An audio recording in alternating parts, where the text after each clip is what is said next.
ओम नमो भगवते वासुदेवाय।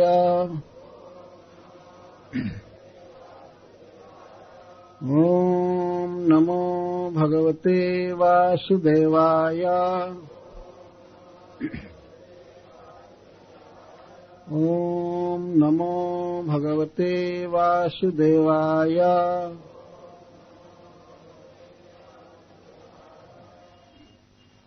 पतिं सा प्रव्रजिष्यन्ताम् तदा लक्षोऽसति बहिः स्मयमान विक्लवेन हृदयेन विदूयता लिखन्त्यधोमुखी भूमिम् पदा नखमणिश्रिया वाच ललितां वाचां निरुध्याश्रुकलां शनैः। देवहूतिरुवाच सर्वं तद्भगवान् मह्यम् उपोवाह प्रतिश्रुताम् अथापि मे प्रपन्नाया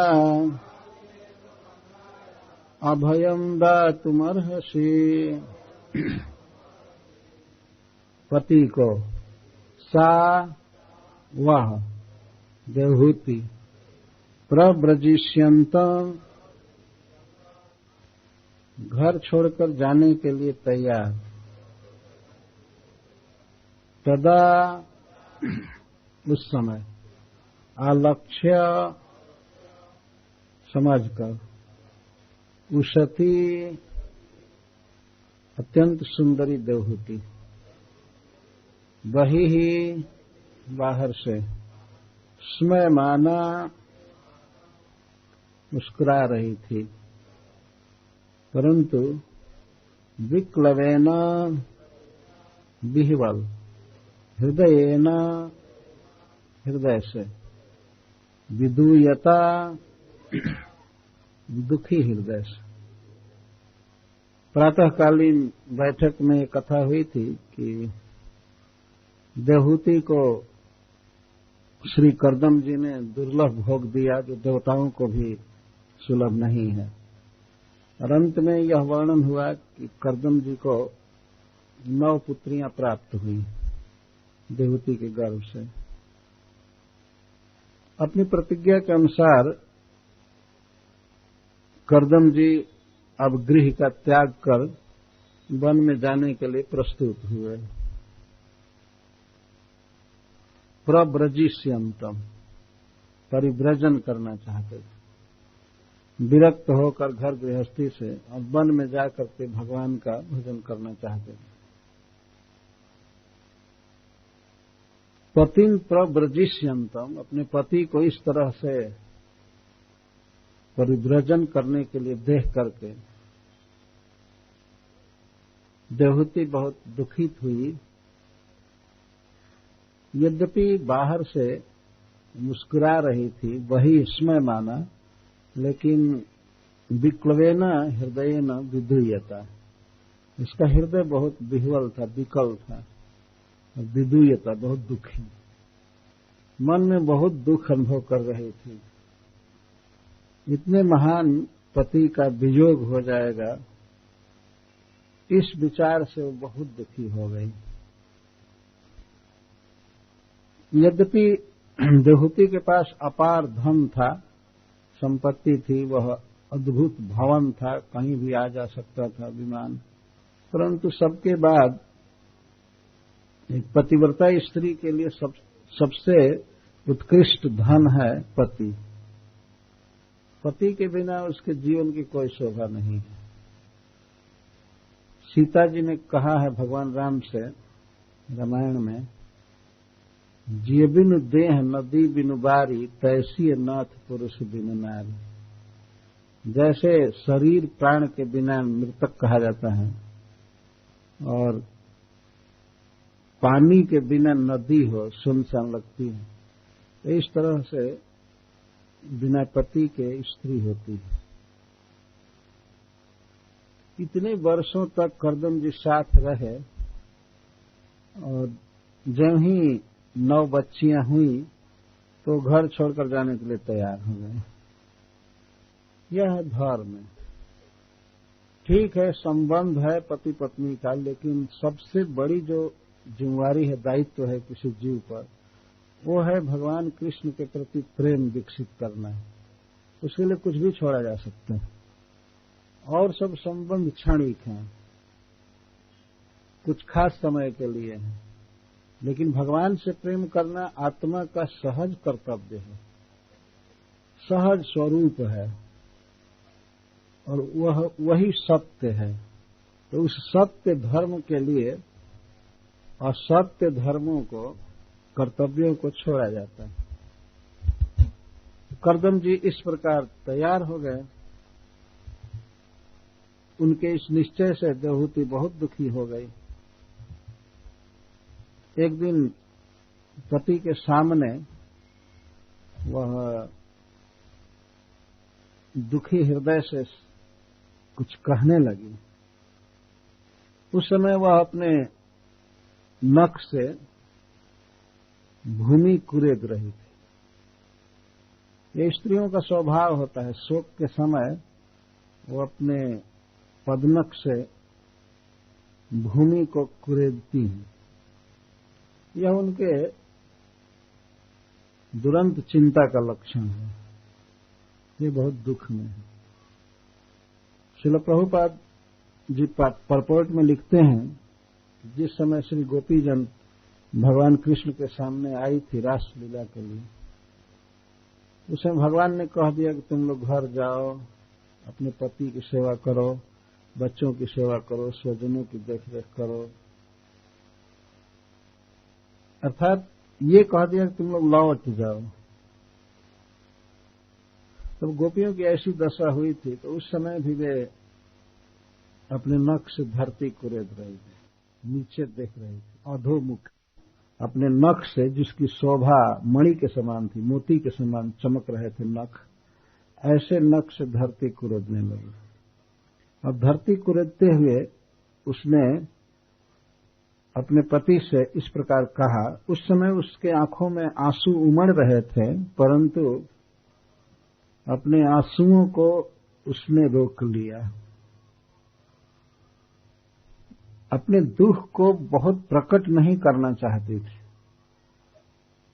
वो चाहती थी कि करदम जी स्वयं ही अपना कर्तव्य समझ करके रुक जाएं। उसकी इच्छा थी कि वे रुके कुछ काल तक घर पर, बाद में संन्यास ले लेंगे, बाद में वन में चले जाएंगे। तो उसने अपने आंसुओं को निरुद्ध अश्रु कलम समय ही धीरे से नेत्रों में ही रोक लिया। सब समय आंसुओं को प्रकट नहीं होने देना चाहिए। ऐसे स्त्रियों का स्वभाव होता है, लगता है कि उनके हाथ में आंसू रहता है, जब चाहे तब ढरका देती, जहां रोना चाहे वो रो देती। ऐसा देखा गया है। पहले से कोई सूचना नहीं है, पहले से कोई सा फीलिंग भी नहीं। अगर कोई बाजार में भी उनकी मां मिल गई या बहन मिल गई तो वहीं पर रोना चालू। रोना स्वाभाविक है स्त्री के लिए, लेकिन ये शास्त्र शिक्षा देता है कि सब समय सब जगह नहीं रोना चाहिए। देवहूति को रुलाई आ रही थी, परंतु उसने गंभीरता से अपने आंसुओं को निरुद्ध कर लिया, रोक लिया, और इस प्रकार अपने पति से कहने लगी। देवहूतिरुवाच सर्वं तद् भगवान् मह्यम् उपोवाह प्रतिश्रुतम् अथापि मे प्रपन्नाया अभयम् दातुमर्हसि। हे भगवान, हे सर्वसमर्थ हमारे पति देव, मेरे लिए आपने जो भी प्रतिश्रुति दिया था, आपने जो भी प्रतिज्ञा किया था, उस सब पूरा कर दिया। आपने सर्वप्रथम ये कहा था कि प्रिय तुम मांगो और मैंने भगवान की भक्ति की है, तपस्या की, उपासना की, इस बल से मुझे जो सिद्धियां प्राप्त हैं और उनमें तुम्हारा सहज अधिकार है, तुम देखो भोगों को। तो आपने हमें दिखाया, दिव्य दृष्टि दिया, हमारा देह परम सुंदर किया और हमें पूरे ब्रह्मांड में आपने भ्रमण कराया, सब सुख दिया। इस विषय में मेरे तरफ से आप पर कोई उल्लंघना नहीं है। सर्वम तद भगवान मह्यम उपोवाह प्रतिश्रुतम। आपने जो भी प्रतिश्रुति दिया सब उपोवाह, आपने निर्वाह किया पूरा पूरा, हमको सब कुछ दिया। अथापि फिर भी मैं कुछ और मांग रही हूं। अथापि में प्रपन्ना या अभयम दातुम अर्हसि। आप हमको सब कुछ दिए, इस विषय में कोई शिकायत नहीं है। जो दूसरे पति कभी कल्पना भी नहीं कर सकते देने के लिए, वो सब कुछ आपने हमको दिया, सब सुख दिया। पर आपके चरणों में एक भीख मांगती हूं, मुझे संसार बंधन से भी मुक्त कीजिए, मेरा भय दूर कीजिए। मैं तो भय में ही रह गई। वास्तव में प्रत्येक जीव के लिए ज्ञान की बहुत आवश्यकता है, उसे अंडरस्टैंडिंग प्राप्त होनी चाहिए, भगवान से प्रेम करने की कला सीखनी चाहिए। और भगवान से तभी जीव प्रेम कर सकता है जब भगवान के विषय में प्रचुर मात्रा में वो सुनेगा, उनके गुणों का कथन। और यही भगवत भक्ति, भगवान का श्रवण कीर्तन व्यक्ति को इस माया जगत से पार करके भगवान के चरणों में ला देता है। जीव अभय हो जाता है। भय क्या है? भय वास्तव में जन्म मरण का भय। भागवत में बार बार कहा गया, भय का अर्थ है मृत्यु। डरती है रूह यारों और जी भी कांपता है, मरने का नाम मत लो, मरना बुरी बला है। और सब हो जाए लेकिन मरने का नाम नहीं लो, ये बहुत खराब है। भय है, और इस भय से सारा संसार भरा हुआ है। कोई मृत्यु से बच नहीं सकता। आज घर छूट जाएगा, स्वजन छूट जाएंगे, धन छूट जाएगा, सब कुछ छूट जाएगा, देह भी यहीं रह जाएगा, जाना पड़ेगा। कितना बड़ा भय है। और कहाँ जन्म होगा, किस स्थिति में जाएंगे, पहले जमराज के घर हो करके वहां जो पिटाई होगी, उसके बाद फिर अधम जोनियों में जन्म, ये बहुत बड़ा भय है जीव के लिए। देवहूति जी कहती हैं कि आपने सब कुछ हमें दिया, परंतु मुझे अभय नहीं दिया। दो तरह का भय है देवहूति को। एक तो पति के अभाव में 9 बच्चियों का विवाह करना, यह एक उसे, यहां भय का अर्थ है दुख, यह दुख है। कहां कहां इनके लिए योग्य वर का परिचय चुनाव करेगी, कहां जाएगी, स्त्री कैसे जा सकती है कहीं देखने के लिए। और बच्चियों के विवाह में बहुत परिश्रम करना पड़ता है, बहुत परिश्रम। पहले हमने देखा है लोग वर की खोज करते थे गांव में, एक गांव से दूसरे गांव चले गए, संबंधी के संबंधी, ऐसे ऐसे रिलेशन बैठाते हैं, जाते थे, और अपने परिश्रम का मीटर क्या बताते थे, कितना परिश्रम किए वर खोजने में, तो उसको बताते थे हमको वर खोजने में इतने जूते टूट गए। इसका अर्थ है कि सवारी की उतनी व्यवस्था नहीं थी, पैदल जाते थे, खोजते थे। यही मापदंड था कि कितना जूता टूट गया घूमते घूमते।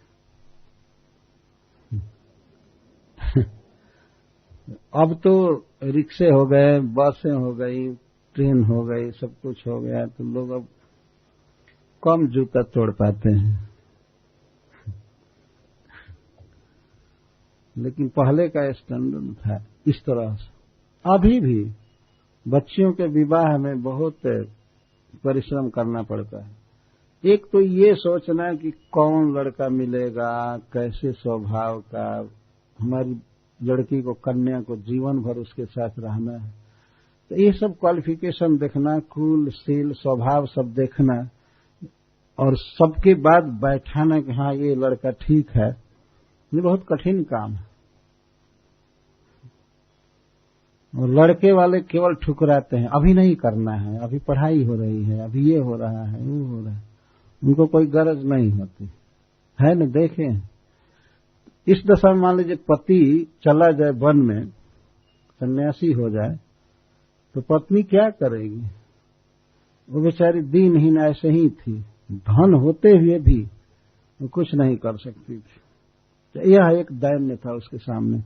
और दूसरा दैन्य था जन्म मरण की समस्या, संसार बंधन। इन दोनों दैन्य से मुक्त करने के लिए कह रही हैं। अथापि में प्रपन्नाया अभयम दातुम अर्हसि। प्रपन्नाया, प्रपन्ना का अर्थ होता है जो शरणागता है, शरण में है। किसी भी व्यक्ति का यह कर्तव्य है कि अपने अधीनस्थ व्यक्ति की वो सब तरह से भलाई करे, और सबसे बड़ी भलाई है उसके बंधन को दूर करना, संसार बंधन को, उसे मुक्त कर देना। भगवान ऋषभदेव कहते हैं, गुरु न सस्यात् स्वजनो न सस्यात् पिता न सस्यात् जननी न सास्यात् दैवम न तत्स्यात्। और कैसे शुरू में, नमो चेद या पतिम न सस्यात् दैवम न तत्स्यात् नमो चेद या समुपेत मृत्यु। समुपेत मृत्यु, प्रत्येक जीव मृत्यु को प्राप्त है, मृत्यु के पंजे में है।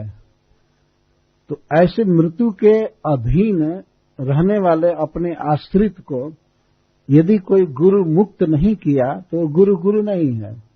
गुरु न सस्यात्, वह गुरु गुरु हो ही नहीं सकता है, उसकी में कोई योग्यता नहीं है यदि वो शिष्य को संसार बंधन से मुक्त नहीं किया। गुरु न सस्यात् स्वजनो न सस्यात्, और कोई भी व्यक्ति स्वजन नाम का बन ही नहीं सकता है। यह कहे कि मैं इसका काका हूं, मामा हूं, ये हूं, फूफा हूं, ऐसा हूं, ऐसा क्या कह रहे? जब अपने अधीनस्थ को मृत्यु के जाल से मुक्त नहीं कर सकते तो तुम्हें ये सब टाइटल लेने का कोई अधिकार नहीं। स्वजनो न सस्यात्, पिता न सस्यात् जननी न सास्यात्। वह पिता नहीं है जो अपने पुत्र को या अपनी पुत्री को भगवान विष्णु की शरण में न भेजे और उसका जन्म मरण न मिटा दे। श्रील प्रभुपाद जी यहाँ लिखते हैं कि उस व्यक्ति को जो स्वयं मुक्त नहीं है, भगवान की भक्ति नहीं कर रहा है, उसको विवाह करने का कोई राइट नहीं। क्योंकि पुत्र उत्पन्न करेगा तो पुत्र को क्या सिखाना चाहिए उसको स्वयं ही पता नहीं है। केवल पुत्र उत्पन्न करना सीखे और पुत्र को हरे कृष्ण मंत्र जपना न सिखावे तो वह पिता होने का अधिकार नहीं रखता।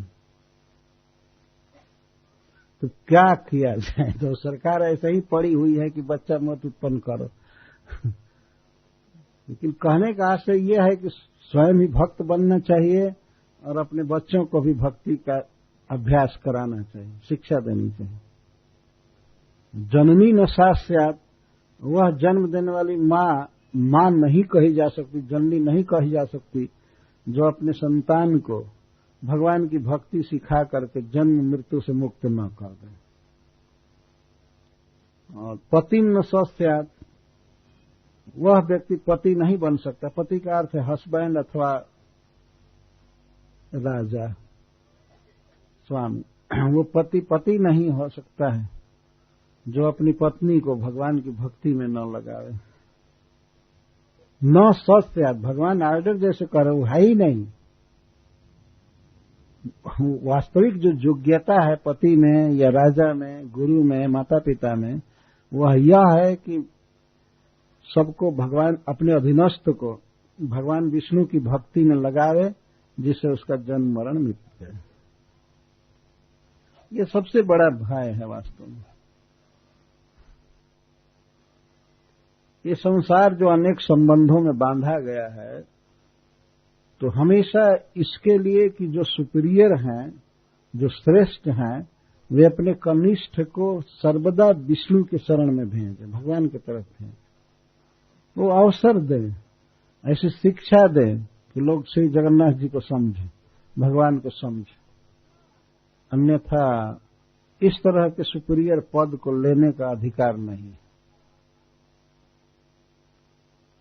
गुरु न सस्यात्, आज के युग में बहुत से गुरु हैं, और गुरु क्या भगवान की भक्ति को सिखाएंगे, वो खुद ही भगवान बने हुए अपनी भक्ति सिखा देते हैं। उनका फोटो घर में पड़ा रहता है, भगवान तो निराकार हो जाते हैं, भगवान का कोई फोटो ही नहीं रहता। देखे हैं ना, तो गुरु बने हुए हैं भगवान को और अंतर्हित करने के लिए, भगाने के लिए। पीठ के पीछे करके भगवान को छिपा देते हैं, सामने कहते हैं, ऐसे प्रवचन करते हैं। भगवान तो निराकार है, और यदि तुम्हें भगवान को समझना है तो मैं प्रत्यक्ष आ गया। देखो, मैं प्रत्यक्ष हूं। एक बार की सत्य घटना है। एक पाखंडी गुरु को एक शिष्य पूछा, सामने पूछा, गुरु जी आपका वास्तविक स्वरूप क्या है? तो गुरु जी कहते हैं, तुमको कैसा लगता है? What is your realization? तुम्हारा क्या विचार है, तुम उसको क्या सोचते हो? तो वो कहा कि आप तो साक्षात परब्रह्म लग रहे हैं, साक्षात परमात्मा परब्रह्म लग रहे हैं हमारे रियलाइजेशन में। तो गुरु जी कहते हैं, तुम्हारा रियलाइजेशन झूठा हो ही नहीं सकता। तुम अपने पर इतना विश्वास रखो, तुम झूठा सोच ही नहीं सकते। वाह रे गुरु और शिष्य, कितनी अच्छी बात उनको लगी होगी कि मेरा रियलाइजेशन है कि आप साक्षात परब्रह्म हैं। और परब्रह्म को हो सकता है कफ भी हो और दांत का दर्द होने लगे तो डेंटिस्ट के पास जाकर हाय हुई करने लगते, ऐसे परब्रह्म घूमते रहते हैं। डायबिटीज भी है, ब्लड प्रेशर भी है, पेट में कैंसर भी है, फिर भी परब्रह्म होगा। तो जमराज जी बताएंगे तुम्हारी परब्रह्मता, खूब अच्छी तरह से ढुलाई करेंगे। ऐसे लोगों को बहुत पिटवाते हैं, नरकों में बहुत डालते हैं। लिखा गया पंचम स्कंद श्रीमद् भागवतम में, जो आर्य पथ को, भगवत पथ को, वैष्णव पथ को छोड़ करके और पाखंड पथ में फंसते हैं, उनके लिए स्पेशल एक नरक है। इसमें ध्यान नहीं आ रहा है उस नरक का क्या नाम है, लेकिन स्पेशल उसका नाम है और उसमें स्पेशल दुख की व्यवस्था है। सारा जितना भी इनकन्वीनियंसेज है सब वहां भरा हुआ है, सारी असुविधा। इस समय तो चेला बना लो, पूजा कर लो, लेकिन जमराज के दूत जो पूजा करेंगे तब पता चलेगा। अभी भी समय है, भगवान का नाम जप करके मुक्त हो सकते हैं। हरे कृष्णा कृष्णा कृष्णा हरे हरे, हरे राम राम राम हरे हरे। तो वह कोई भी व्यक्ति जो उच्चतर पद पर है, गुरु, माता, पिता, बड़ा भाई, मामा, फूफा या राजा, पति, इनके पद की सार्थकता इसी में है कि अपने अधीनस्थ जनों को भगवान विष्णु के बारे में बता लें और इस तरह से मृत्यु से मुक्त करें, उनको जन्म मरण से मुक्त करें। तो देवहूति जी यही आग्रह कर रही थी, हे पतिदेव, आपने मुझे सब कुछ दिया लेकिन मुझे अभय नहीं दिया, मुझे भगवान की भक्ति आपने नहीं दिया, भगवान के गुणों का वर्णन नहीं किया मेरे साथ। और दूसरी समस्या ये है, ब्रह्मन् दुहितृभिस्तुभ्यं विमृग्यः पतयः समः कश्चिन्स्यान्मे विशोकाय त्वयि प्रव्रजिते वनम्। आपकी ये 9 पुत्रियां घर में हैं, इनके लिए योग्य वर का अन्वेषण करना पड़ेगा, यह करके जाइए। 9 पुत्रियों का विवाह करके जाइए। तुभ्यम दुहित्री भी, कितना बोलने में शालीनता है, इस तरह से बोलना चाहिए, आपकी पुत्रियां। ऐसा देवहूति जी नहीं कर रही मेरी बेटियां, व्यवहार में भी ऐसे बोलना चाहिए। स्त्री पुरुष की ये भाषा होनी चाहिए। अगर पुत्र के लिए कुछ कहना है तो पत्नी यही कहेगी, आपका पुत्र, आपका पुत्र। और यदि पति कभी बोलेगा तो वो कहेगा तुम्हारा पुत्र, तुम्हारा पुत्र। इस तरह से उनके संबंध को बढ़ाना चाहिए।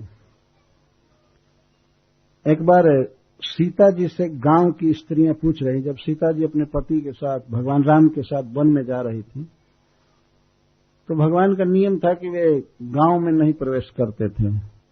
तापस वेश विशेष उदासी 14 वर्ष राम वनवासी, वन में ही रहते थे। तो गांव में गली में पार भी नहीं करते थे। तो कोई गांव पड़ता था तो उसके बगल से, किनारे से निकलते थे। एक दिन की बात थी, एक गांव से किनारे निकल रहे थे। दोपहर का समय था, सीता जी थक गई थी। एक बट वृक्ष के नीचे वे बैठे तीनों, श्री राम, श्री लक्ष्मण जी और सीता जी। तो उनको देखने के लिए गांव के सारे लोग आ गए, बट वृक्ष के नीचे भर गए। अद्भुत सौंदर्य है भगवान में, सब सारे सद्गुणों के वे अनंत आश्रय हैं।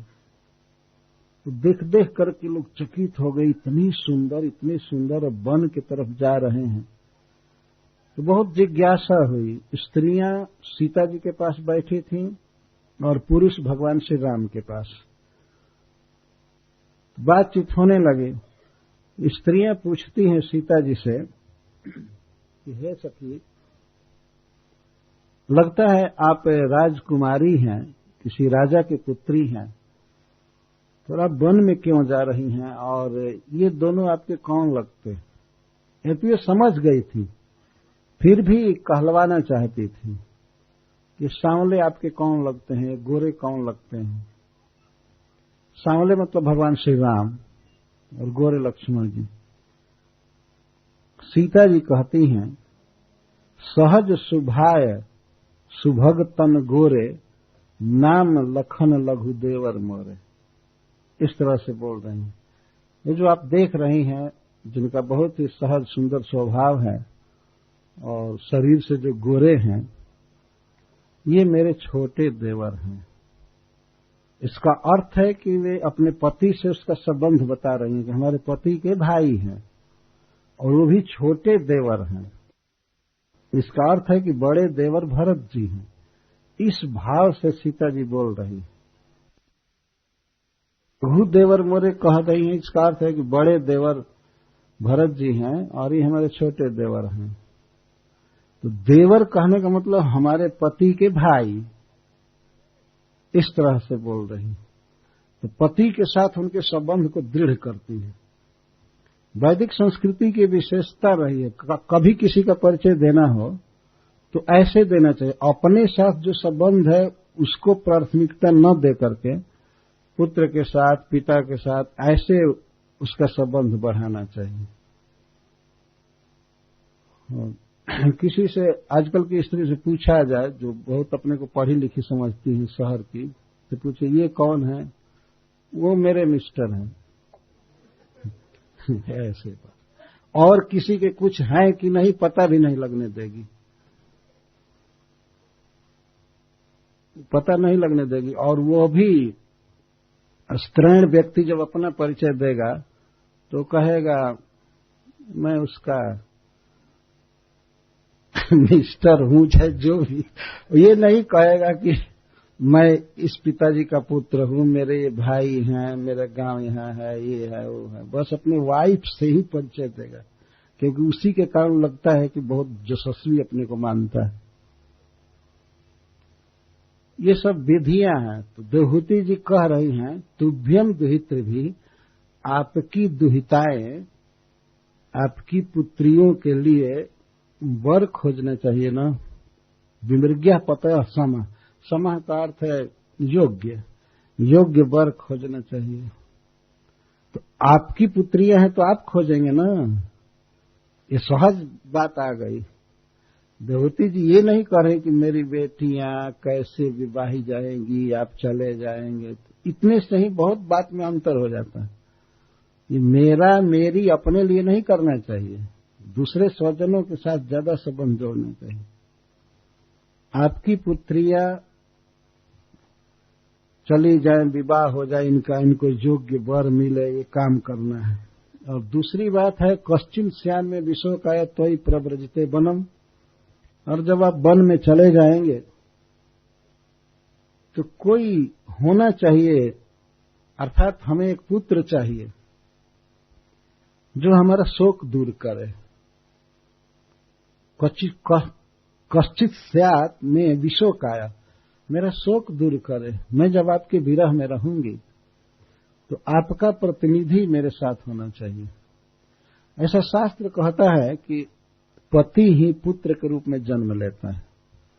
जो स्त्री पुत्र वाली है तो पति यदि सन्यासी हो जाए या किसी तरह से उनका वियोग भी हो जाए तो कम से कम इतना संतोष रहता है कि पति ही मेरे साथ पुत्र के रूप में है।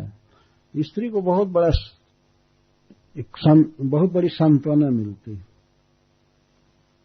एक बहुत बड़ा शोक है यदि पति छोड़ करके चला जाए पत्नी को, और पत्नी के पास पति से उत्पन्न हुआ कोई प्रतिनिधि पति का नहीं है, बच्चा नहीं है, तो बड़ा दुख का अनुभव करती है, असहाय जीवन अनुभव करती है। और वो बच्चा बड़ा होने पर मां की देखरेख करता है, पालन पोषण करता है, रक्षा करता है सब तरह से। मनु महाराज ने कहा भी है मनु संहिता में कि पति यदि सन्यासी हो जाए, घर छोड़ दे, तो अपने पुत्रों के देखरेख में स्त्री को रहना चाहिए। वो पालन करते हैं, पोषण करते हैं। अन्यथा स्त्री का जीवन वास्तव में असहाय जीवन है। कोई भी लंपट व्यक्ति उन पर दृष्टि डालता है, उन्हें भोगने की चेष्टा करता है। यदि पति नहीं है तो पुत्र रहे जो अपने मां का पालन करें ठीक से। और विशोकाय, मेरा शोक दूर करने वाला चाहिए। वास्तविक शोक का अर्थ है मैं जन्म मरण में हूं, मैं दुख में हूं, संसार ज्वाला में हूं, तो मुझे ज्ञानोपदेश करके मुझे मुक्त करने वाला कोई ब्रह्मवेता पुत्र चाहिए। हमको डिवोटी पुत्र चाहिए, भक्त चाहिए। यह आग्रह कर रहे हैं।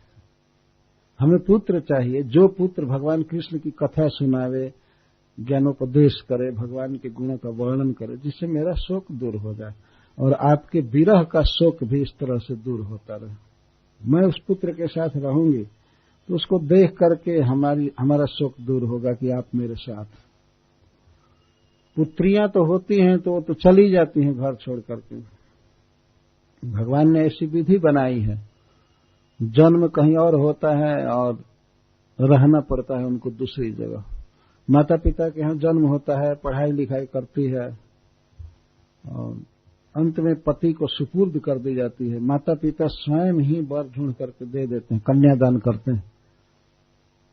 तो पुत्रियां तो घर पर रहेंगी नहीं, कभी कभी माता पिता से मिलने आती हैं किसी विशेष उत्सव में या किसी विशेष प्रयोजन में, लेकिन उन्हें तो रहना है अपने पति के घर, ये स्वाभाविक। तो फिर घर में मैं अकेले कैसे रहूंगी, ये बहुत दुख की बात है। तो हमें पुत्र चाहिए। श्रीपाद श्रीधर स्वामी जी कहते हैं वह भी ब्रह्मवेत्ता पुत्र चाहिए जो माया के कार्यों में न उलझा हो, माया जगत से परे भगवान कृष्ण को जो पूर्णतः समझता है और जो ब्रह्म में निष्ठ है, ऐसा पुत्र चाहिए मुझे। और देवहूति का बहुत बड़ा सौभाग्य था कि ब्रह्मनिष्ठ क्या, साक्षात ब्रह्म ही पुत्र बनेगा। बहुत बड़ा सौभाग्य उसको, पति का आशीर्वाद था उसे। लेकिन अभी वो बहुत विकल है। त्वयि प्रव्रजते वनम, वन में प्रव्रजन करने के बाद मेरा शोक दूर करने वाला मुझे चाहिए। किसी भी व्यक्ति के लिए बहुत जीवन में बहुत आवश्यक है ब्रह्मज्ञानी अर्थात भगवत भक्त व्यक्ति का संग मिले। भगवत भक्त का संग बहुत आवश्यक। कश्चित स्यान में विशोकाय। श्रील प्रभुपाद जी कहते हैं कि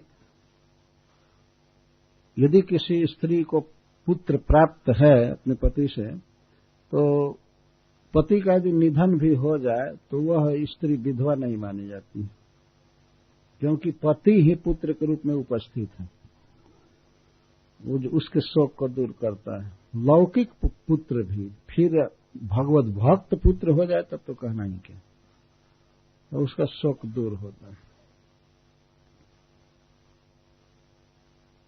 इस पर करदम जी ने कहा, मान लीजिए ऐसा कहा होगा कि अभी भोगों को भोगो और ब्रह्म जिज्ञासा से क्या तात्पर्य है, क्यों भक्ति की बात करते हो, ब्रह्म विद्या से क्या प्रयोजन है, इतना उत्कृष्ट भोग है, इसको भोगो, तुम्हारा शोक दूर हो जाएगा।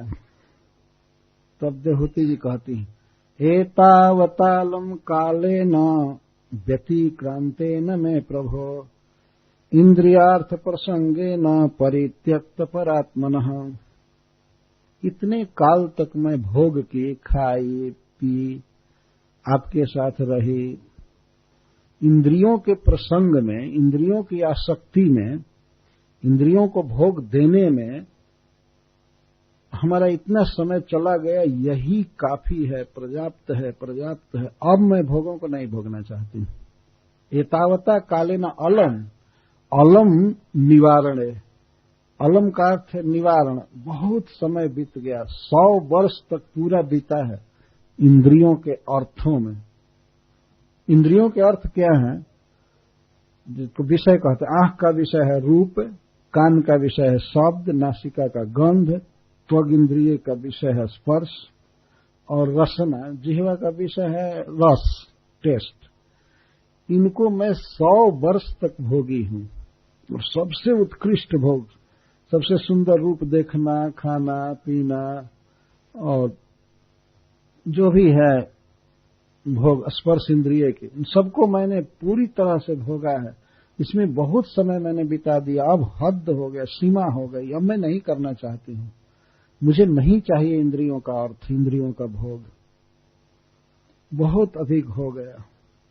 हाय हाय, जहां नहीं लगना चाहिए वहां मैं लगी रही, और जिसके साथ होना चाहिए, जिसके संपर्क में होना चाहिए, ऐसे परमात्मा को, भगवान कृष्ण को मैंने बिल्कुल तिरस्कृत किया, उनकी भक्ति नहीं किया।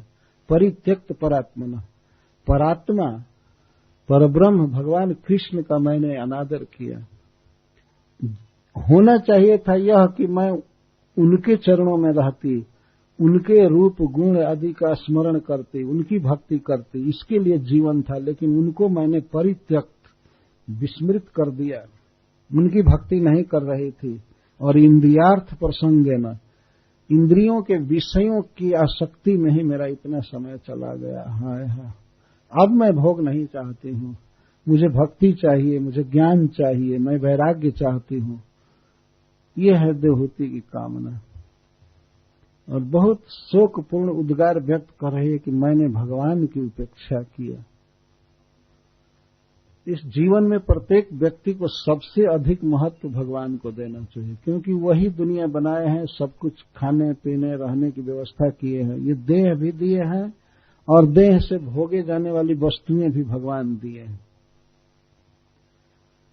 उनके उपकार को मान करके भी उनका स्मरण करना चाहिए, और अपना स्वरूप समझकर, क्योंकि उनके संग होने से ही हम सुखी हो सकते हैं, अन्यथा नहीं हो सकते। देवहूति का उद्गार है कि इंद्रियार्थ प्रसंगे न परित्यक्त परात्मन, इंद्रियों के विषयों में मैं लगी रही और भगवान को मैंने छोड़ दिया, तिरस्कृत किया।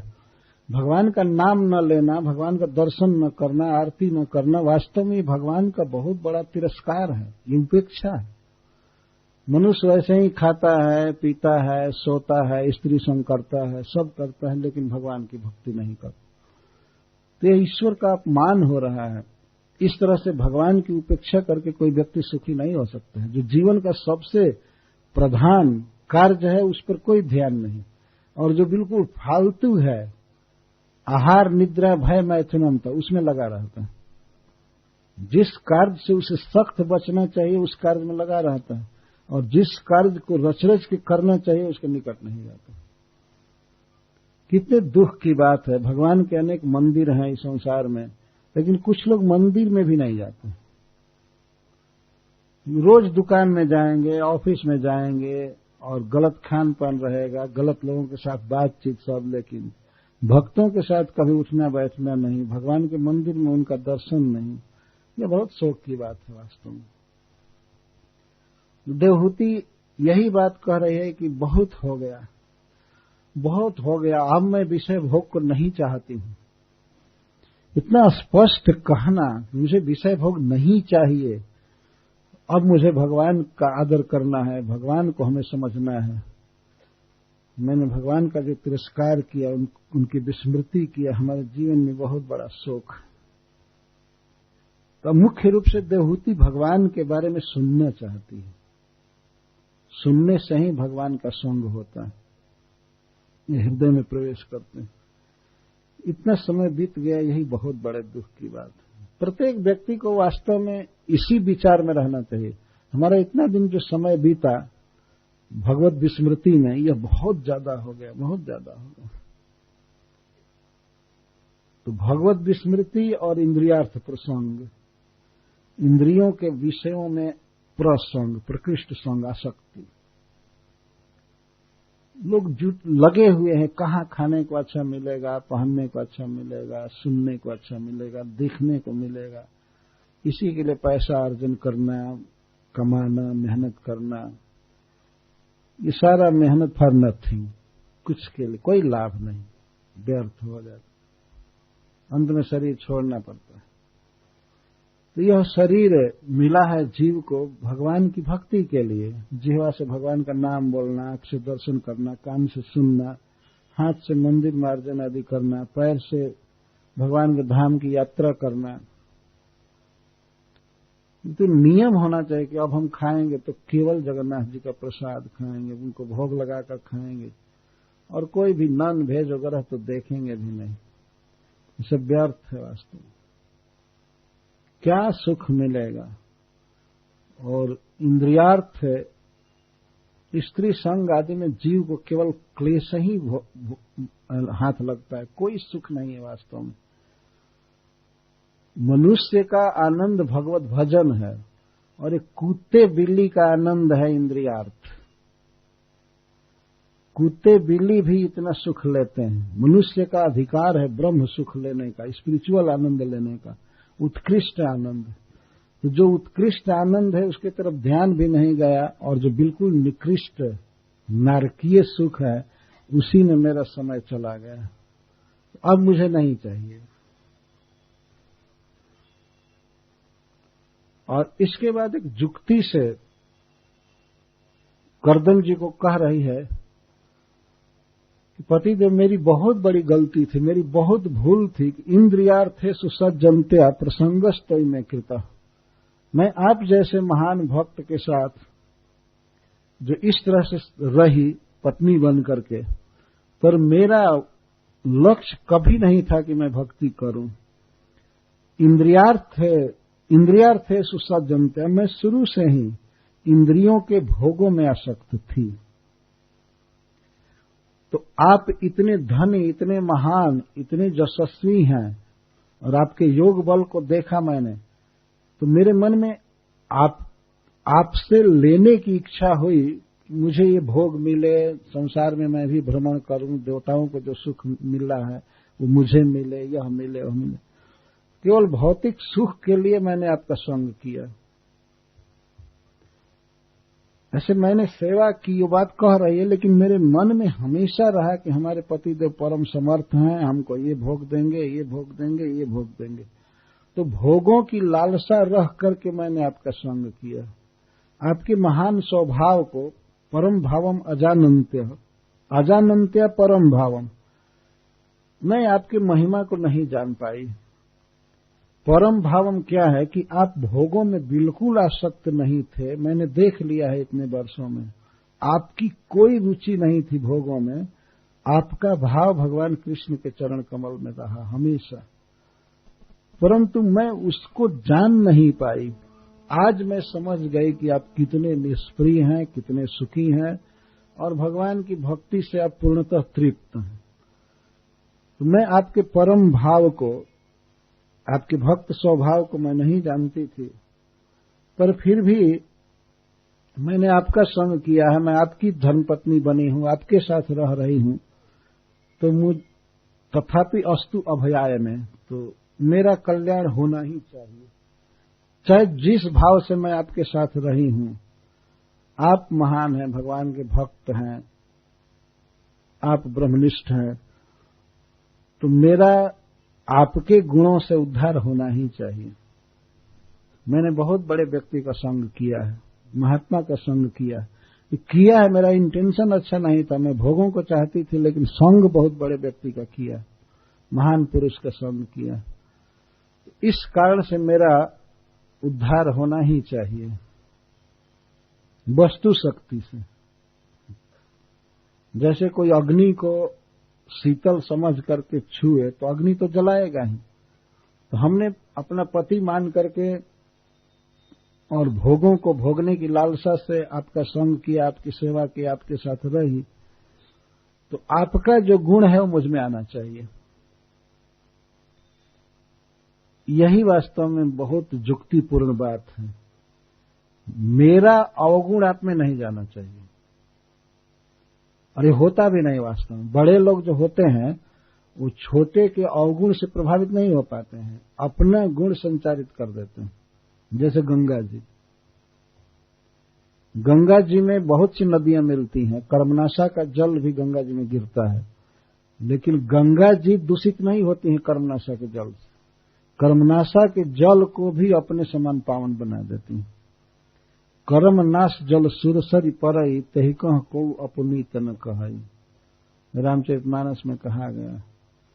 कर्मनाशा का जल जो त्रिशंकु के लार से बना हुआ है, बहुत अशुद्ध जल है, वह जब सुरसरी में गंगा जी में मिलता है तो गंगा जी के समान पावन माना जाता है।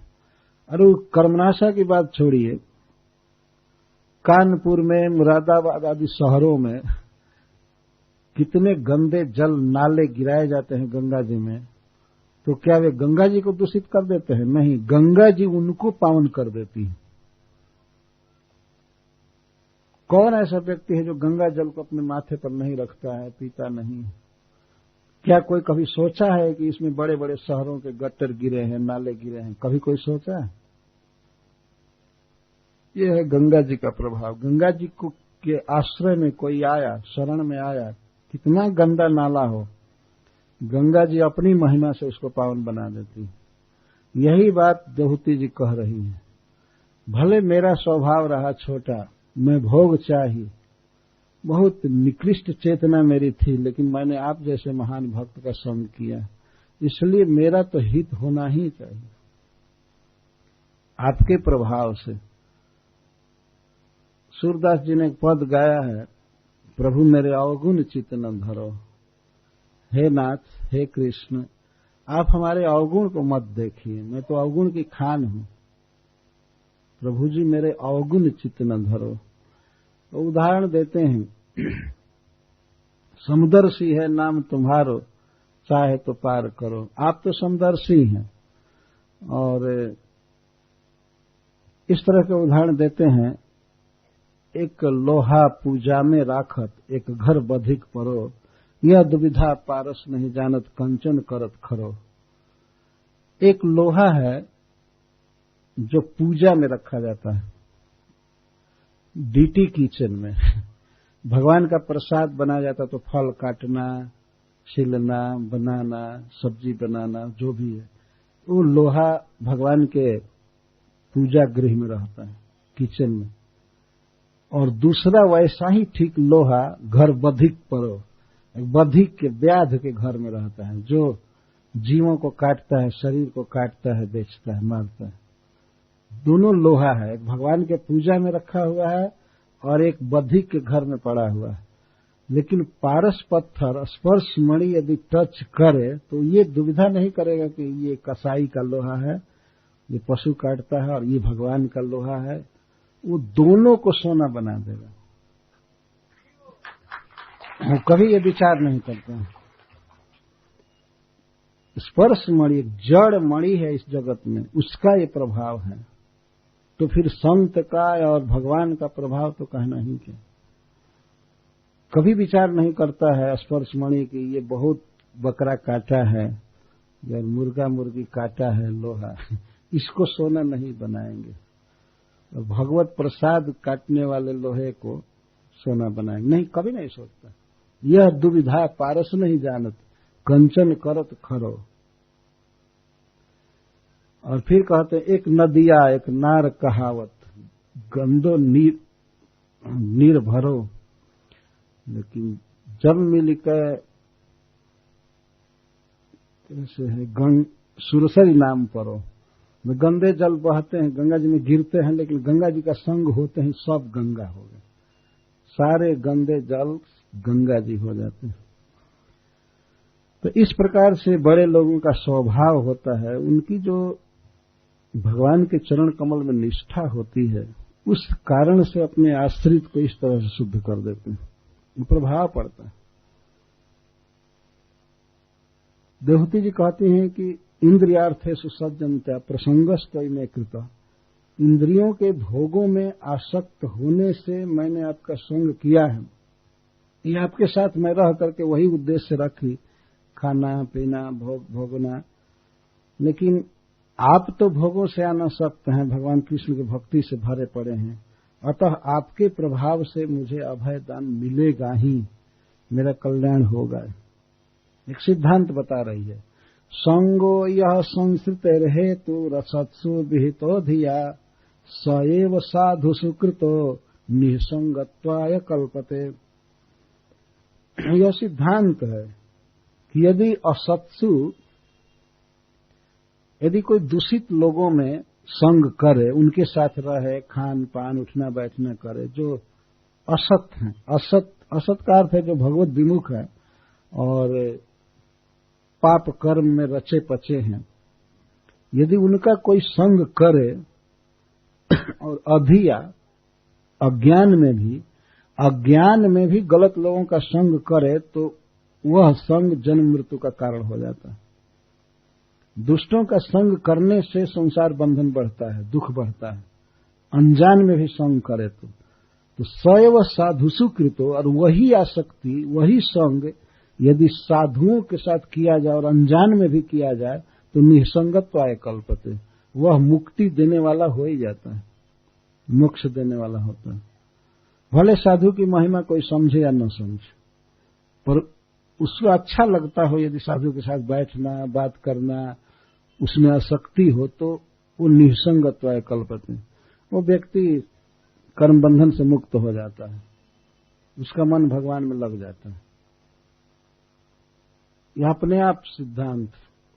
एक बार कहा गया एक नीति श्लोक में कि देखो बड़े लोगों का संग करने से क्या क्या लाभ होता है। अगर एक छोटा सा कीड़ा पुष्प का संग करता है, फूल का संग करता है, तो एक दिन उस पुष्प की माला बनाई जाती है तो वह कीड़ा भगवान के गर्दन में चला जाता है, कंठ में चला जाता है, क्योंकि उसने फूल का संग किया और वह फूल भगवान को अर्पित किया गया श्री विग्रह पर। तो भगवान के मस्तक पर, भगवान के श्री विग्रह पर कीड़ा देखा जा सकता है। यद्यपि वह इस दृष्टि से संग नहीं किया कि मैं भगवान के कंठ तक पहुंच जाऊं, श्री विग्रह तक पहुंच जाऊं, अनजान में संग किया पुष्प का, और वह पुष्प के साथ भगवान के पास पहुंच जाता है। इसी तरह से साधु महात्मा का, बड़े लोगों का संग करना चाहिए। अगर अनजान में उनकी महिमा न समझ करके जैसे तैसे भी कोई व्यक्ति संग करता है तो वो महत्पद को पाता ही है, भगवान में उसकी प्रीति होती है, संसार बंधन छूट जाता है। यह युक्ति बता रहे देवहूति, मैंने आपका संग किया, आपकी सेवा किया, मैं आपके साथ रही, मैं आपकी महिमा नहीं जानती थी, उल्टे भोगों की कामना से आपके पास रही, परंतु फिर भी हमारा हित होगा ही। तो करदम जी कहते हैं कि तुम अपने लिए इतनी चिंता क्यों करती हो? इतना बड़ा उत्कृष्ट भोग भोगा, इतना सुंदर घर मिला जो ब्रह्मांड में किसी के पास ऐसा घर नहीं है, समस्त मणियों से बना हुआ, रत्नों से बना हुआ, सारे सब कुछ है, तुम क्यों इतना दुख का अनुभव करती हो? तब देहूति जी कहती हैं, नेह जत कर्म धर्माय न विरागाय कल्पते, न तीर्थपद सेवा यही जीवन नपि मृतो ही सह। आप कहते हैं भोगों की बात, मैं जीवित ही मरी हुई हूं। क्यों? कोई भी व्यक्ति यदि कुछ कर्म करता है, न नेह जत कर्म धर्माय, कुछ स्वाभाविक घर गृहस्थी के काम करता है और करता है, लेकिन वह कर्म यदि धर्म से उसको नहीं जोड़ता है तो वह कर्म व्यर्थ है। धर्म से, उसके कर्तव्य से जुड़ना चाहिए। कोई भी कमाने का, जैसे किसी के पास कोई जॉब है या दुकानदारी है, सर्विस है, स्वाभाविक कर्म कर रहा है परिवार के पोषण के लिए, अपने पोषण के लिए, लेकिन वह कर्म यदि उसको धर्म में नहीं लगाता है, जो शास्त्रों में उसके लिए कर्म कहा गया, उन कर्मों में यदि वो प्रेरित नहीं करता है तो वह कर्म बेकार है। उन धर्मों में प्रेरित नहीं करता है तो कर्म बेकार है।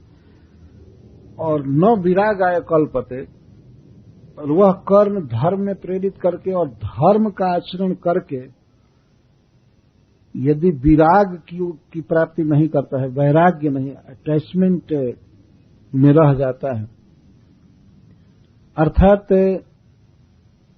कोई भी धर्म का आचरण जो हो रहा है, पहली बात तो है कि साधारण कर्म यदि धर्म में नहीं प्रेरित करते हैं और वह धर्म यदि वैराग्य की तरफ उसको नहीं ले जाता है, केवल संसार के भोगों में ही आसक्त कर देता है, और जो वैराग्य संसार के काम धंधा आदि से छुटकारा या और सब वस्तुओं से छुटकारा, अनासक्ति, यदि तीर्थपद सेवा न, यदि तीर्थपाद भगवान विष्णु की सेवा में प्रेरित नहीं करता है तो ऐसा व्यक्ति जीवित ही मरा हुआ है। जीवन अपि मृतो ही स।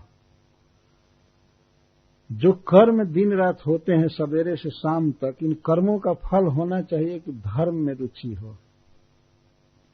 यहां धर्म का अर्थ इतना ही है कि वेदों में जो व्यक्ति के लिए नियम बनाए गए, ऐसा करो, इस समय उठो, इस समय खाओ पियो, भगवान को प्रणाम करो, देवताओं को प्रणाम करो, इसको धर्म कहा गया है। ये वर्ण धर्म, आश्रम धर्म, इस तरह के धर्म है। तो ऐसा नहीं कि केवल कुत्ते जैसा खाए पिए व्यक्ति और न ठीक से नहाए, न देवताओं का आदर करे, न माता पिता की सेवा करे, और स्त्री न पति की सेवा करे, और न जो पुरुष है वो बच्चों की देख रेख करे ठीक से। शास्त्र के अनुसार जो क्रियाएं हैं उसको धर्म कहा गया है। तो कोई भी कर्म व्यक्ति का धर्म में प्रेरित कर, धर्म की तरफ अभिमुख होना चाहिए, और धर्म वैराग्य की तरफ अभिमुख करे, संसार के भोगों से अनासक्त होना, छूटना, और वैराग्य अन्य इंगेजमेंट से छुड़ा करके व्यक्ति को तीर्थपाद की सेवा में नियुक्त करे, तब वैराग्य वैराग्य है। नहीं तो वैराग्य की कोई कीमत नहीं है। वैराग्य इसके लिए नहीं लिया जाता है कि कोई काम न करना पड़े, फ्री में भोजन मिले। ये तीर्थपाद भगवान विष्णु की सेवा के लिए वैराग्य लिया जाता है। भाई अब स्त्री में आसक्त नहीं है तो चलो भगवान की सेवा करें, भगवान की भक्ति करें, प्रचार करें, भगवान का नाम जप करें, मंदिर में सेवा करें, और कई तरह से सेवा होती है भगवान की। इंद्रियों के द्वारा भगवान का सेवन होता है। तो सब कुछ जिस मनुष्य का कर्म भगवान तीर्थपाद के, गंगा जी जिनके चरणों से निकली हैं, ऐसे प्रभु की सेवा में प्रेरित नहीं करता है जिसका कर्म, तो वह व्यक्ति जीवित ही मरा हुआ है। जीवित मरा हुआ है। जीवित का अर्थ है सांस लेता हुआ मरा है, मतलब वह मुर्दा है लेकिन सांस ले रहा है, और खतरनाक है। बल्कि सीधा मर गया होता तो अच्छा होता है ना। यदि मुर्दा जीवित सांस लेने लगे तो उसको ढोने वाले लोग भी छोड़कर भाग जाएंगे। ये भूत हो गया। तो बताइए, जिन लोगों का संबंध कृष्ण से नहीं है, उनकी सेवा के लिए जिनके कर्म नहीं है, उनका तो सब कुछ जीना ही बेकार है। जीवन अपि मृतो ही स। सांस लेता हुआ भी, जीवित होते हुए भी मृत ही स निश्चित मरा हुआ है।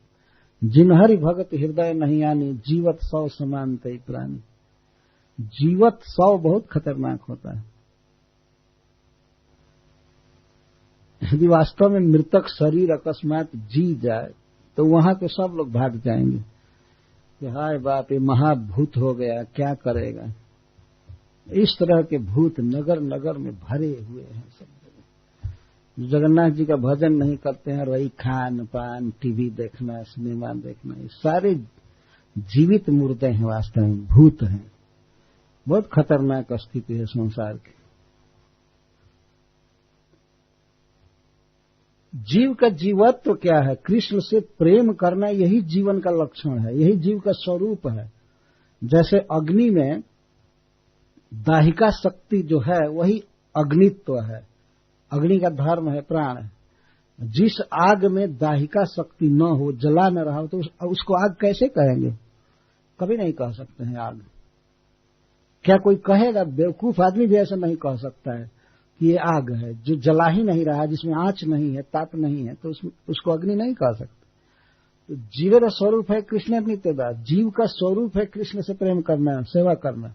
तो जो व्यक्ति कुछ बहुत से कर्म कर रहा है, लेकिन उन कर्मों द्वारा, अपने धर्म द्वारा, वैराग द्वारा यदि भगवान विष्णु की सेवा नहीं कर रहा है, न भगवान का नाम ले रहा है, न भगवान को देख रहा है, न सुन रहा है, न उनके चरणों पर चढ़ाई गई तुलसी को सूंघ रहा है, न उसका पैर भगवान के मंदिर की तरफ चलता है, न हाथ कोई सेवा में लगा हुआ है, तो ऐसा शरीर, ऐसी चेतना वास्तव में निर्जीव का लक्षण है, मरी हुई चेतना है। जीवित वास्तव में वो है जिसके जीभ पर भगवान का नाम है। हरे कृष्णा कृष्णा कृष्णा हरे हरे, हरे राम राम राम हरे हरे। यह निश्चित है कि बड़े बड़े होटलों में सारे मुर्दे डाइनिंग टेबल पर बैठ करके खाते रहते हैं। वायुयान में, ट्रेन में सब मरे हुए लोग सांस लेता हुआ घूम रहे हैं। ये सब प्रैक्टिकल कहा जाएगा तो इस तरह से व्यक्त किया जाएगा। स्कूल कॉलेज में मुर्दे पढ़ा रहे हैं और मुर्दे पढ़ रहे हैं, क्योंकि वहां भगवान का नाम नहीं है। जीवन नपि मृतो ही सा, बिल्कुल अपवित्र व्यर्थ जीवन है वास्तव में। जहां भगवान का नाम नहीं है, जहां भगवान का श्री विग्रह नहीं है, जहां विष्णु तीर्थपाद की सेवा नहीं है, सब कुछ व्यर्थ है। जिनके चरणों से गंगा जी निकलती हैं, ऐसे प्रभु का नाम लेंगे, प्रणाम करेंगे, तब अपनी सत्ता शुद्ध होती है, आत्मा शुद्ध होती है, देह शुद्ध होता है। जो भगवान की आरती के बाद जल छिड़का जाता है तो उसे गंगा जी के समान पावन माना गया। बड़े अभिलाषा के साथ उस जल को मस्तक पर लेना चाहिए, बहुत बड़ी शुद्धि होती है। भगवान को अर्पित किया हुआ फूल या माला मिले तो उसे धारण करना चाहिए बहुत गौरव के साथ कि हमारे प्रभु का एक प्रसाद है, हमारी सत्ता को, हमारे जीवन को ये पवित्र करेगी माला। ये कोई भी निर्माल्य जो भगवान पर चढ़ाया गया फिर बाद में उतारा गया, उसको प्रसाद समझकर ग्रहण करना चाहिए, अन्यथा ये शरीर मरा हुआ है। भीतर पेट में नैवेद्य जाना चाहिए। धन्य है वो व्यक्ति जिसके पेट में भगवान का प्रसाद जाता है और मस्तक पर भगवान का पुष्प चढ़ाता हो या सूंघता हो और भगवान का चरणोदक शरीर पर आ रहा है और जिह्वा पर भगवान का नाम है। ऐसा व्यक्ति धन्य है। क्यों नहीं पवित्र है वो? इस तरह की पवित्रता लेनी चाहिए। देवहूति परम उत्कृष्ट महिला है, भगवान के महत्व को पूरा पूरा समझ रही है, इसीलिए उसे बहुत बड़ा अफसोस हो रहा है कि जीवन का जो सबसे बड़ा लक्ष्य था, आनंद प्राप्त करना, भगवान का चरण कमल प्राप्त करना, उस पर तो मैंने ध्यान नहीं दिया और मैं केवल खान पान और जन्मेंद्रिय आदि के भोगों में रह गई। मेरा जीवन व्यर्थ चला गया। वास्तव में पतिदेव, मैं जीवित ही मरी हुई हूँ। हमारे जीवन में केवल एक अच्छी बात हुई है कि मैं आपके साथ रही हूँ, बस। इसके अलावा मेरा जीवन शून्य है। इस तरह से कह रही है और आपके साथ मैं रही हूँ, इसलिए भगवान मुझ पर कृपा करेंगे। मेरा उद्धार होना ही चाहिए। यहाँ पर सत्संग की महिमा व्यक्त की गई है। जैसे तैसे व्यक्ति को चाहिए कि वो साधुओं के संग में रहे, जैसे भी, या कोई लौकिक लाभ के लिए या और किसी भी उद्देश्य से साधु के साथ रहना चाहिए, तो उसके कारण भगवान में मन अभिनिष्ट हो जाता है। इस तरह देवहूति अपने विषय में शोक कर रही है। साहम भगवतो नूनम वंचिता माया दृढ़ जत्वाम विमुक्तिदम प्राप्य न मुमुक्षेय बंधनात्। और हे प्रिय, हे पतिदेव, इस संसार में यदि विचार किया जाए कौन व्यक्ति सबसे बड़ा मूर्ख है, तो पहला स्थान मेरा आएगा। मैं सबसे हतभागिनी स्त्री हूं और सबसे बड़ी मूर्खा हूं। क्यों? क्योंकि आप जैसे मुक्ति देने वाले पति को पा करके भी मैंने मुक्त होने की इच्छा तक नहीं किया। आप तो कृष्ण को दे सकते हैं, भगवान का धाम दे सकते हैं, संसार बंधन से मुक्त कर सकते हैं, लेकिन मैंने मुक्त होने की इच्छा तक नहीं किया। जब तम विमुक्तिदम प्राप्य न मुमुक्षय बंधनात्। जीव बहुत बड़ा बंधन में है, इस जड़ शरीर में उसको रहना पड़ता है और वो भी जन्म मरण का दुख देखना पड़ता है। तो उसको कर्म बंधन से मुक्त करके भगवान के धाम में भेज देना ही सबसे बड़ा उपकार है। और मेरे पति ऐसे समर्थ हैं, जतम विमुक्तिदम विमुक्तिम ददाति इति विमुक्ति द तम, जो विशेष मुक्ति भगवान का पार्षदत्व दे सकते हैं, इसको विमुक्ति कहते हैं। मुक्ति का अर्थ होता है संसार बंधन से छूट जाना, लेकिन विमुक्ति का अर्थ है भगवान का पार्षद बन करके उनकी डायरेक्ट सेवा में जाना, इसको विमुक्ति कहते हैं। आप विमुक्ति देने में समर्थ हैं, विशिष्ट मुक्ति देने में समर्थ हैं, और ऐसे महान दानी, महान भगवत भक्त के पास रह करके मैंने मुक्त होने की इच्छा तक नहीं किया, इच्छा किया भोगों की। यह मेरे जीवन में बहुत बड़ी मूर्खता हो गई। भगवान की माया ने मुझे इस तरह से ग्रस्त कर लिया, इस तरह से मुझे ठग लिया, मैं वंचित रह गई। तो यदि माया देवी यहाँ पर किसी को बहुत भोग दें, उन्नत पद दें, स्वस्थ शरीर दें, स्वजन दें, सब कुछ, और यदि वह व्यक्ति भगवान की भक्ति नहीं कर रहा है, तो समझना चाहिए कि माया ने उस पर कृपा नहीं किया है, बहिरंगा शक्ति ने उसकी बुद्धि को नष्ट कर दिया है। इस जगत की अध्यक्षा श्री दुर्गा जी हैं, भगवान की शक्ति हैं, इस जगत को चलाती हैं, रचती हैं, प्रलय करती हैं। तो किसी व्यक्ति को दुर्गा जी ने, माया शक्ति ने मान लीजिए धन दिया है, उन्नत पद दिया है, स्वस्थ शरीर दिया और सब कुछ दिया, सारी सफलता दिया, लेकिन वह व्यक्ति यदि भगवान की भक्ति में नहीं लगा है, तब वह माया शक्ति के द्वारा वंचित है, ठगा गया है, वास्तविक लाभ उसे नहीं मिला। इस तरह के वंचित लोगों में मेरा स्थान सबसे आगे है। और बेचारे वंचित हैं, भगवान कृष्ण को नहीं जानते हैं, तो उनका उतना दोष क्या है। लेकिन मैं तो इतने महान भक्त के साथ रह कर के भी माया नहीं रह गई, विषय भोगों की इच्छा की, इसलिए मैं बहुत हतभागिनी स्त्री। परंतु यही मेरा सद्भाग्य रहा है कि मैं आपकी पत्नी हूं, आपके शरण में हूं, इसलिए मेरा उद्धार होना ही चाहिए। मुझे भगवान की भक्ति मिलनी चाहिए, भगवान की कथा मिलनी चाहिए। जब इस तरह से देवहूति शोक कर रही थी अपने विषय में, तब कर्दम जी उससे इस तरह बोले। अपने विषय में जो शोक कर रही थी देवहूति, वास्तव में वह इसके योग्य नहीं थी, जिसका पुत्र भगवान बनने वाले हैं और पति इतना बड़ा वैष्णव, पिता महान राजर्षि मनु महाराज, परम भागवत, वह स्त्री इस तरह से अपने विषय में खेद करे, शोक करे, ठीक बात नहीं थी। परंतु हम सबको सीखना चाहिए कि संसार में सबसे उत्कृष्ट भोग मिलने के बाद भी, इतने महान पति मिलने के बाद भी, पिता मिलने के बाद भी देवहूति के जीवन में शोक ही छाया हुआ, अपने को सुखी अनुभव नहीं कर रही है। दुख का अनुभव कर रही है। तो जब इतनी महान महिला अपने विषय में इतना शोक कर रही है, तो हम जैसे कीड़ों के पास है ही क्या इस संसार में, जो हम अपने को ये अनुभव करें कि हाँ हम ठीक हैं सब तरह से। क्या ठीक हैं?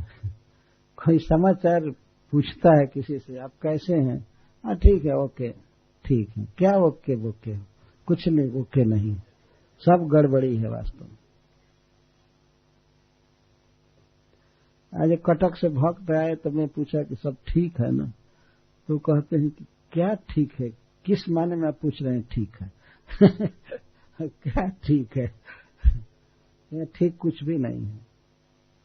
तो इस जड़ शरीर में जीव पड़ा हुआ है और दुख है जन्म लेने का, मरने का, सबका।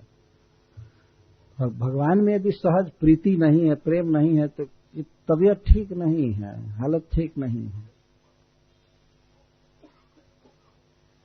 ऐसे थोड़ी थोड़ी प्रीति है, विषय भोग से वैराग्य है, तो वो ठीक है, लेकिन अभी बीमार चल रहा है। और बिल्कुल भगवान से मतलब नहीं है तो वो तो डेड हो गया, खत्म हो गया, तो मरा हुआ है। तो अपने को बीमारी की दशा से ऊपर उठाना चाहिए। हरे कृष्णा कृष्णा कृष्णा हरे हरे, हरे राम राम राम हरे हरे। जो लोग कुछ जप करते हैं, भगवान का नाम लेते हैं, प्रणाम करते हैं, दर्शन करते हैं, भागवत पढ़ते हैं, तो वो तो जी रहे हैं, अच्छा से जी रहे हैं। लेकिन इसको और रिफाइन करेंगे, और ज्यादा करेंगे, तब पूर्ण स्वस्थ हो जाएंगे। और जो बिल्कुल नहीं करते वो तो खत्म है, केवल सांस भर चल रही है। जीवन अपनी मृत्यु ऐसा। शास्त्र में इस प्रकार की बातें बहुत बार कही गई। तो अपने विषय में देवहूति इस तरह शोक कर रही थी, तब करदम जी उस परम सुंदर स्वभाव वाली अपनी पत्नी से कहते हैं, मां खिदो राजपुत्रित्वम आत्मानं प्रत्यनिंदिते भगवान स्तेक्षरो गर्भम अदुरासम प्रपक्षते। प्रिय हे अनिंदिते, तुम्हारा जीवन बिल्कुल निष्कलंक रहा है, तुमने कोई पाप नहीं किया, कोई गलती नहीं किया है। तुम अपने विषय में क्यों इतनी चिंता कर रही हो? ये तुमने जो भोग भोगा है, यह तुम्हारे लिए निंदा की बात नहीं है। अपने धर्म में रह करके ही तुमने भोग भोगा है, तो तुम अनिंदिता हो। हे राजपुत्री, हे राजकुमारी, तुम अपने विषय में शोक मत करो। तुम्हारा उद्धार करने के लिए, तुम्हें भक्ति देने के लिए साक्षात भगवान तुम्हारा पुत्र बनेंगे। ये इतना बड़ा आशीर्वाद है। तुम अपने विषय में शोक मत करो। इस तरह से देवहूति रो रही थी, तो उसको आश्वासन दिया जा रहा है। वास्तव में भगवत भक्ति करने का अधिकार सबको है, चाहे स्त्री हो चाहे पुरुष हो, उसमें कोई भी अधिकार भेद नहीं है, सबका समान अधिकार। और स्त्री चाहे किसी की पत्नी बन चुकी हो या कन्या हो, ये कोई भी स्त्री हो, कृष्ण से प्रेम करने का उसका स्वरूपगत अधिकार है। भगवान से प्रेम करने के बाद ही किसी के साथ संबंध किया जा सकता है। मुख्य संबंध भगवान का है। जैसे धरती पर चलने वाले जितने भी वाहन हैं, तो उनका मुख्य आधार है धरती, भूमि। वाहन का साइज अलग हो सकता है, जैसे ट्रक और रिक्शा में अंतर है, और जीप है, कार है, बैलगाड़ी है, कुछ भी है, उनका साइज, उनका आकार या भार ढोने की क्षमता में भी बहुत अंतर है, स्पीड में अंतर है। और वे तेल खाते हैं तो तेल खाने में भी उनका अंतर होता है। लेकिन सबका एक कॉमन आधार है कि वो पृथ्वी पर ही चलेंगे, चाहे बस हो, ट्रक हो, जीप हो, कार हो, रिक्शा हो, कुछ भी हो, उनका आधार है पृथ्वी। पृथ्वी को छोड़ करके नहीं चल सकते। इसी तरह से कोई व्यक्ति, चाहे स्त्री है, पुरुष है, कोई दुकान कर रहा है, सौदा बेच रहा है, कोई सर्विस कर रहा है, कोई बहुत बड़ा बिजनेस कर रहा है, या कोई कुछ भी करे, कोई ब्राह्मण है, क्षत्रिय है, वैश्य है, शूद्र है, ब्रह्मचारी है, वानप्रस्थी है, गृहस्थ है, सन्यासी है, जो कुछ भी है, ये सब भेद रहेगा। लेकिन जैसे विविध प्रकार के वाहनों का जो धरती पर चलने वाले हैं, आकार भेद, क्षमता भेद, सब कुछ भेद है, लेकिन उनका कॉमन आश्रय है धरती, भूमि। इसी तरह से और सारी विविधता होते हुए भी कॉमन आधार होना चाहिए विष्णु, कृष्ण का आश्रय होना चाहिए, बस सब ठीक हो जाएगा। कोई जरूरी नहीं गृहस्थ सन्यासी हो जाए और सन्यासी गृहस्थ हो जाए, ब्रह्मचारी अपने धर्म को छोड़ दे और करे, तो कुछ नहीं, कुछ भी चेंज करने की जरूरत नहीं है। कृष्ण के शरण में हो जाना है। जैसे वाहनों के लिए धरती का आश्रय जरूरी है, उस तरह से किसी भी व्यक्ति के लिए कृष्ण का आश्रय जरूरी है। और कृष्ण के आश्रय का इस युग में ये कहीं अर्थ है कि कृष्ण का नाम जपना चाहिए, यही आश्रय है। तो जो व्यक्ति भगवान का नाम जपता है वह सब तरह से ठीक है, और उसे कलयुग प्रभावित नहीं कर सकता है, और दोषों से वो प्रभावित नहीं हो सकता है। भगवान का नाम उसकी रक्षा कर लेगा। तो कृष्ण का आश्रय लेने का यह अर्थ है कि भगवान के नाम का उच्चारण किया जाए। हरे कृष्णा कृष्णा कृष्णा हरे हरे, हरे राम राम राम हरे हरे। तो जो व्यक्ति भगवान का नाम लेता रहता है, जैसे तैसे जहां भी, घर में, बाहर, स्कूल, कॉलेज या बिजनेस फील्ड, ऑफिस आदि, जहां भी भगवान का नाम ले तो भगवान की उस पर कृपा होती है, भगवान उसको अपना मानते हैं और उसके जीवन में दुख नहीं आ सकता, किसी प्रकार का अभाव नहीं आ सकता है, वो सुखी रहेगा। और परलोक में तो भगवान का धाम रखा हुआ है। तो इस तरह भक्ति के लिए प्रयास करना चाहिए। जैसे देवहूति रो रो करके अपने पति से विनय कर रही है, हमको कथा सुनाइए, हमको ब्रह्मज्ञानी ब्रह्मवेता पुत्र दीजिए जिसे मैं भगवान कृष्ण के बारे में सुन सकूं। तो जीवन में यही सबसे बड़ा सौभाग्य है कि भगवान के विषय में सुनने को मिले,